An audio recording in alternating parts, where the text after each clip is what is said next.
അസ്സലാമലൈക്കും വറഹ്മത്തുള്ളാഹി വബറകാതുഹു.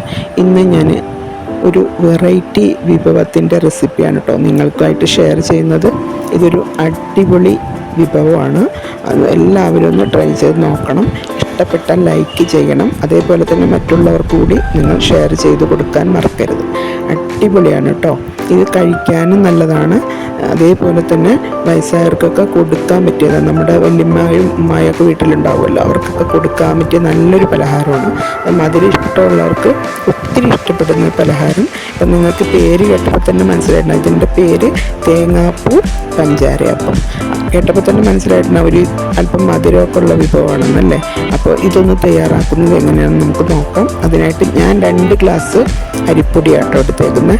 അതിനകത്തോട്ട് അല്പം ഉപ്പ്, പിന്നെ ജീരകം പൊടിച്ചത്, നല്ല ജീരകം പൊടിച്ചതും കൂടി ഇട്ട് ഇളക്കി നല്ലോണം യോജിപ്പിച്ച് വയ്ക്കുക.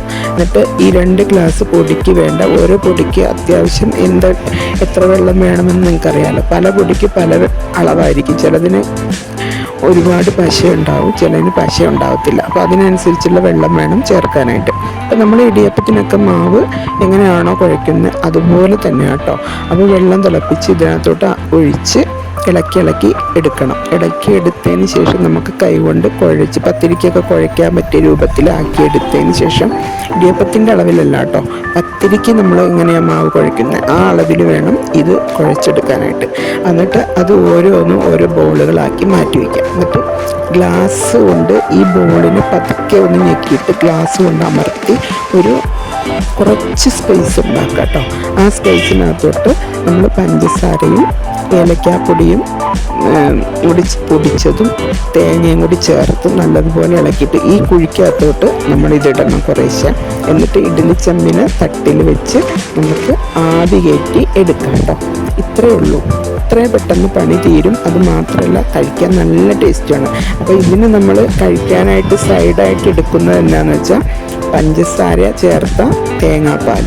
അല്ല, ചിലവർക്ക് പഞ്ചസാര ഇഷ്ടമല്ലെങ്കിൽ ഉപ്പ് ചേർക്കും. പക്ഷേ നമ്മൾ ഇതിനകത്ത് പഞ്ചസാര ചേർത്തിരിക്കുന്നത് അതുകൊണ്ട് നമുക്ക് ഇത് ഉപ്പിട്ടിട്ട് ഉണ്ടാക്കാം കേട്ടോ. ഉപ്പും തേങ്ങയും കൂടി കുഴച്ച് ജീരകപ്പൊടിയും കൂടി ചേർത്ത് നമുക്കിത് ഉണ്ടാക്കാൻ പറ്റും. അപ്പോൾ ഉപ്പല്ല, പഞ്ചസാര ചേർക്കുന്നവർക്ക് പഞ്ചസാര ചേർക്കാം, ശർക്കര ചേർക്കുന്നവർക്ക് ശർക്കര ചേർക്കാം കേട്ടോ. എങ്ങനെ ചേർത്താലും ഇത് അടിപൊളി ടേസ്റ്റാണ്. ഇങ്ങനെ ഒന്ന് ഉണ്ടാക്കിയിട്ട് അഭിപ്രായം അറിയിക്കാൻ മറക്കരുത്. അപ്പോൾ അതുപോലെ തന്നെ ഇതിന് നമുക്ക് തേങ്ങാപ്പാൽ ചേർത്ത് ഉപയോഗിക്കാം കേട്ടോ. നമുക്ക് ഇതുണ്ടാക്കി വെന്ത് കഴിയുമ്പോൾ തേങ്ങാപ്പാലിനകത്ത് പഞ്ചസാര ചേർത്ത് കുറച്ച് അല്പം ജീരകവും കൂടി പൊടിച്ചിട്ട് നല്ലതുപോലെ ഇളക്കി, നല്ല കൊഴുത്ത തേങ്ങാപ്പാലായിരിക്കണം കേട്ടോ. അത് ഇതിൻ്റെ മുകളിലേക്ക് ഒഴിച്ച് നല്ല സ്പൂണ് കൊണ്ട് മുക്കി അല്ലെങ്കിൽ കൈ കൊണ്ട് മുറിച്ചോ മുക്കി തിന്നാൻ പറ്റിയ നല്ല പൂ പോലത്തെ നല്ല അടിപൊളി ടേസ്റ്റുള്ള നല്ല സോഫ്റ്റായിട്ടുള്ള, പത്തിരിയൊക്കെ കഴിക്കുന്നതിനേലും സോഫ്റ്റായിട്ടുള്ള അടിപൊളി ടേസ്റ്റായിട്ടുള്ള ഈ പലഹാരം നിങ്ങൾ ഒരിക്കലും മിസ് ചെയ്യരുത്. ഇത് അവസാനം വരെ ഈ വീഡിയോ കണ്ടാലേ നിങ്ങൾക്ക് മനസ്സിലാകത്തുള്ളൂ കേട്ടോ. ഇത് ഇടിയപ്പം പോലെ തന്നെ നല്ലൊരു സോഫ്റ്റായിട്ടുള്ള പലഹാരം കേട്ടോ. ഇതൊന്ന് സേവ് ചെയ്ത് വെച്ചോ. ഇതേപോലെ തന്നെ നിങ്ങൾ തയ്യാറാക്കിക്കോ. നമുക്ക് എണ്ണ പലഹാരം കഴിക്കുന്നതിന് പകരം ഇതൊക്കെ കഴിക്കുന്നത് ഏറ്റവും നല്ല പലഹാരമാണ് കേട്ടോ. അതേപോലെ തന്നെ നമുക്ക് ഇടയത്താഴത്തിനൊക്കെ എഴുന്നേൽക്കുമ്പോൾ ഫുഡ് കഴിക്കത്തില്ലേ, ചില ആൾക്കാർ കഴിക്കത്തില്ല.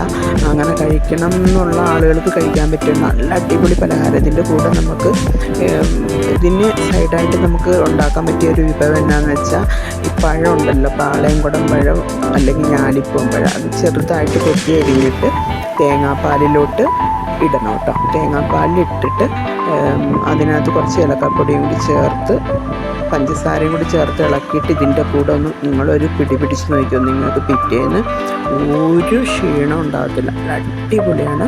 ഇതുണ്ടാക്കിയിട്ട് അഭിപ്രായിക്കണം. എല്ലാവർക്കും അടുത്ത വീഡിയോയിൽ കാണുന്നവരെ അസ്സലാമു അലൈക്കും വറഹ്മത്തുള്ളാഹി വബറകാതുഹു.